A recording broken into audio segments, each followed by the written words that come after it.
special education, integrated education, mainstreaming and inclusive education, concept of special education. According to Kirk and Gallagher, 1986, when youngsters in the same classroom remarkably different, it is difficult for the teacher to help them reach their educational potential without some kind of assistance. ఇక్కడ Kirk అట్లాగే గ్యాలగర్ అనేటువంటి ఇద్దరు సైంటిస్టులు ఏం చెప్పారంటే 1986 సంవత్సరంలో when youngsters in the same classroom, okay, so యవనస్తులైనటువంటి పిల్లలు ఎవరైతే ఉంటారో వాళ్ళు ఒకే తరగతి గదిలో, ఓకే, సో కొంచెం అంటే మామూలు పిల్లలా కాకుండా వారు కొంచెం ఏదో ఒక వైకల్యం కలిగి ఉంటారు, వికలాంగులుగా ఉంటారు.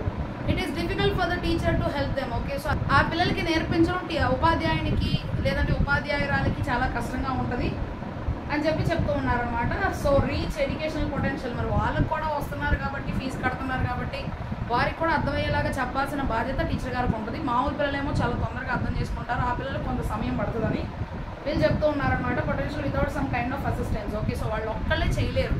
సో అలాంటి ఉపాధ్యాయురాలు గారికి ఎలాగైనా సరే ఒకళ్ళు సహాయం చేయడానికి ఉండాలన్నమాట. సో అప్పుడు ఇది సాధ్యమవుతుంది.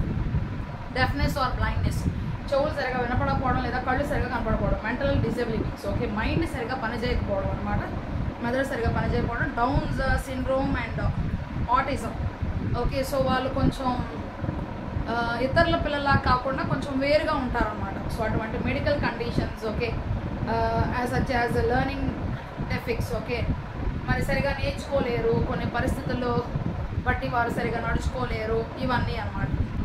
Special education can include a range of support services depending on the special needs of the students. ఈ స్పెషల్ ఎడ్యుకేషన్లో మనకి ఏమేమి ఉండాలంటే, స్పెషల్ ఎడ్యుకేషన్ అంటే ఈ పిల్లలు కొంచెం స్పెషల్ చిల్డ్రన్ అంటారు, ఎందుకంటే వారు ఏదో ఒక వైకల్యం కలిగి ఉన్నటువంటి వారు, అంగవైకల్యం అనమాట. సో ఏదో ఒకటి సరిగా వారికి పనిచేయరు. అటువంటి పిల్లలకి ఏంటంటే బాగా మనం వారిని ముందుకు తీసుకెళ్ళాలి, వారికి మంచిగా కావాల్సినవన్నీ కూడా మనం అందించాలి, ప్రతి సేవను కూడా వారికి అందించాలి అనుకున్నటువంటి సమయంలో ఖచ్చితంగా వాళ్ళ యొక్క స్పెషల్ నీడ్స్ ఏంటో మనం తెలుసుకోవాలన్నమాట. సో వాళ్ళకి ఏం కావాలి అన్నది సరిగా అర్థం చేసుకొని వారికి అందించినట్లయితే వారు కూడా ఇతరుల ఊహాగా చదవగలుగుతారు.